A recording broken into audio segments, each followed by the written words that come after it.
Un exercice type pour mettre en œuvre la méthode d'étude des variations d'une fonction. Alors, nous avons donc cette fonction f qui est définie sur R et on veut étudier ces variations.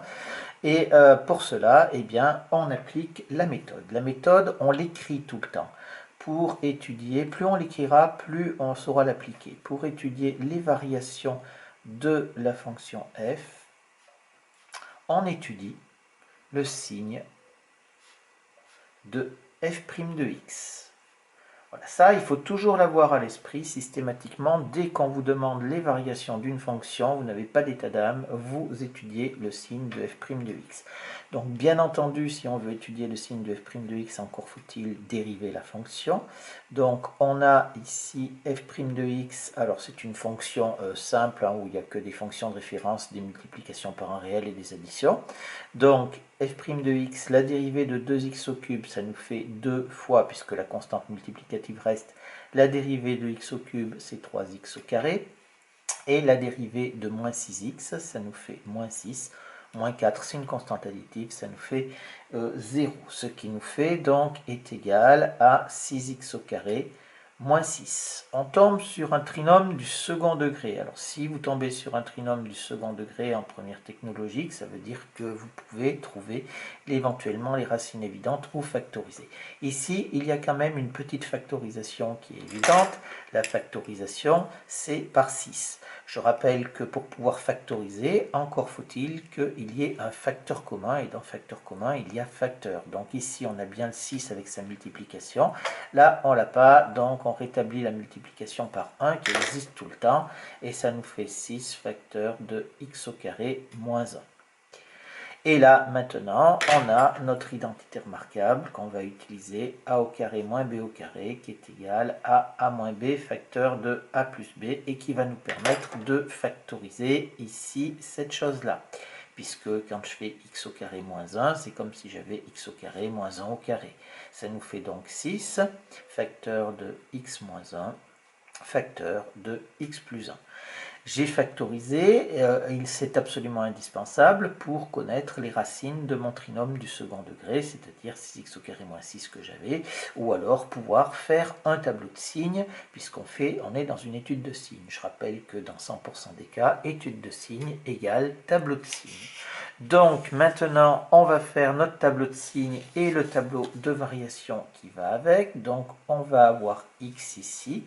On va avoir tous les facteurs qui interviennent dans notre dérivée, tous sans exception.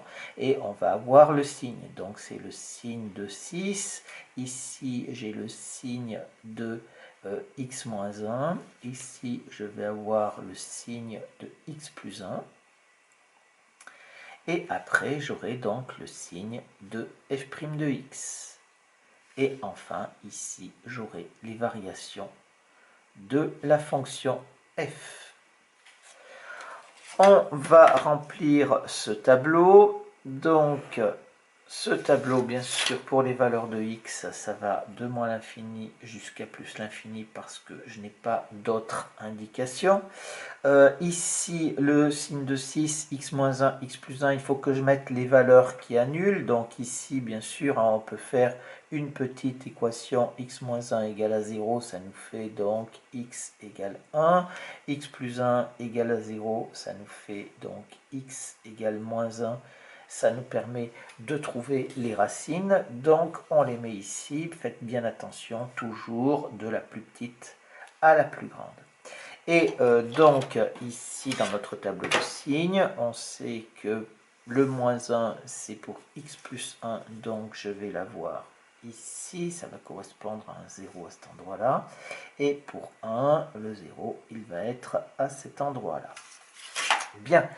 Maintenant, on remplit les signes. Donc 6, c'est un nombre, il n'y a pas de x ici, donc c'est toujours un nombre constant qui est toujours positif, donc il n'y a pas de souci. Le signe de x-1, c'est une fonction affine avec un coefficient directeur positif. Je rappelle que le coefficient directeur vaut 1, puisque c'est ce qu'il y a devant x. Quand on a x tout seul, c'est comme si on avait un x. Donc ça va du bas vers le haut, donc du moins vers le plus.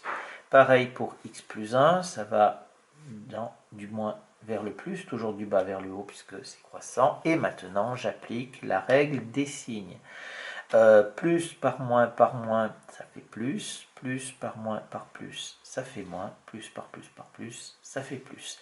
Quelque chose multiplié par 0, ça fait 0, et ici, ça nous fait 0 aussi. J'ai donc le tableau de signes de ma fonction dérivée.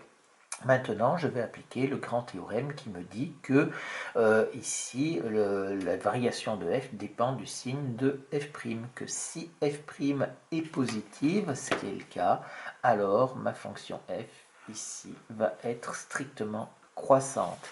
Et puis après, f' devient négative, donc si f' devient négative, alors ma fonction f devient strictement décroissante. Et enfin, ma fonction f' change encore de signe, elle redevient positive, et donc ma fonction f redevient croissante. Faites attention, ne vous mélangez pas au niveau du vocabulaire entre positif et croissant. Positif, négatif, ça concerne f' de x, c'est-à-dire la fonction dérivée.